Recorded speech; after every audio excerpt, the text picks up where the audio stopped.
I love to eat. Anybody that knows me knows that I love food, I love my snacks, and so much of that has changed for me recently.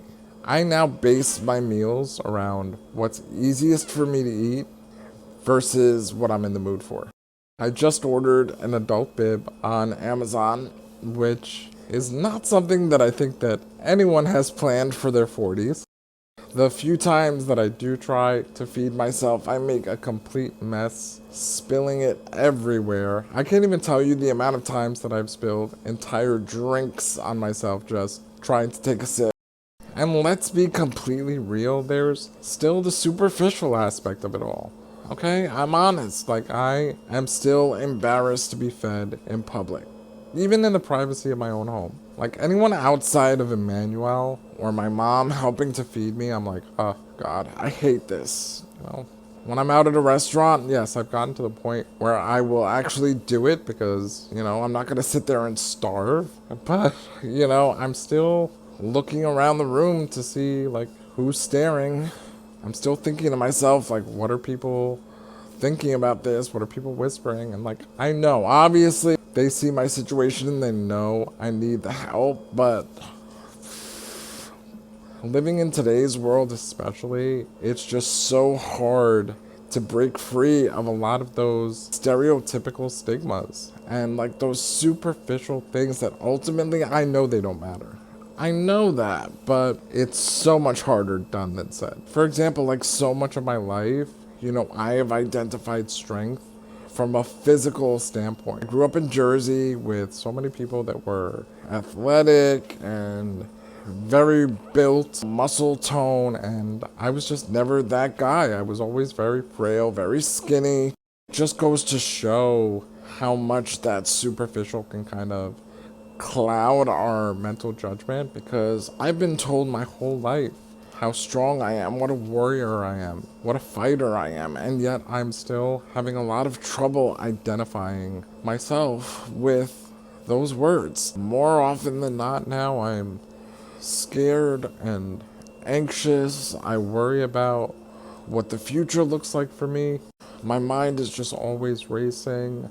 I'm thinking about what life would have looked like. I miss what my life did look like and all the things that I took for granted. It breaks my heart that when I go out with my friends, I'm literally just there, sitting in a chair, constantly having to ask for their help, whether it's like to feed me or to adjust my positioning. I just feel like such a burden to everybody, and it makes me so mad, it makes me so sad, and I feel like I'm losing my mind sometimes. I don't know what to do. 3 times in the last week, my arms slipped in bed and my arms folded in a way that I couldn't untangle them.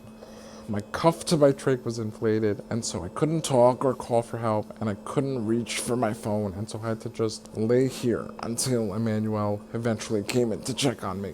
And truth be told, sometimes I find myself going to a really scary, dark place, thinking things that I never thought that I would think. This disease and the devil have been doing everything to pull me down into a place of hopelessness and negativity. And if it's one thing that I have realized, it's that as strong as I am, I can't do it on my own. And again, that's not just from a physical aspect, but from an emotional one. Everyone from the producer, Jennifer, who rides with me 24/7, reminding me consistently of my value and my power. Each and every single one of you, lifting me up with your daily interactions and messages.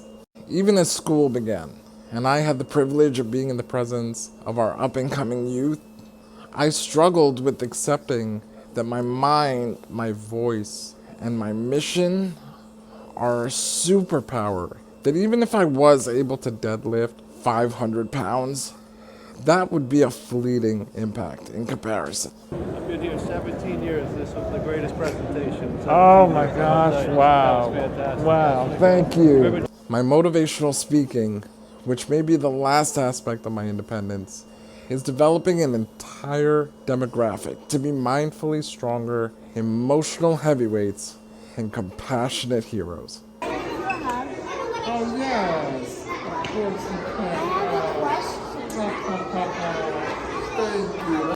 things have been really hard for me lately.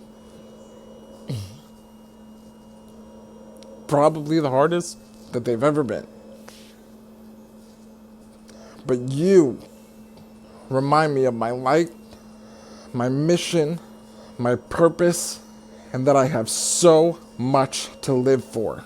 And because of that, I will continue to show up every single day, and I will never, ever give up.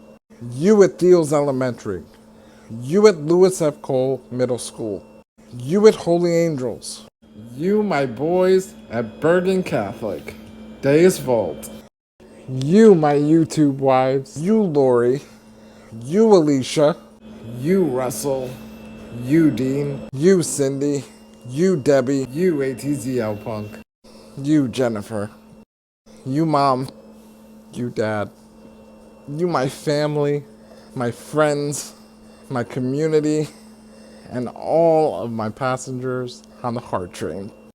I choose victory every time, but only together are we victorious.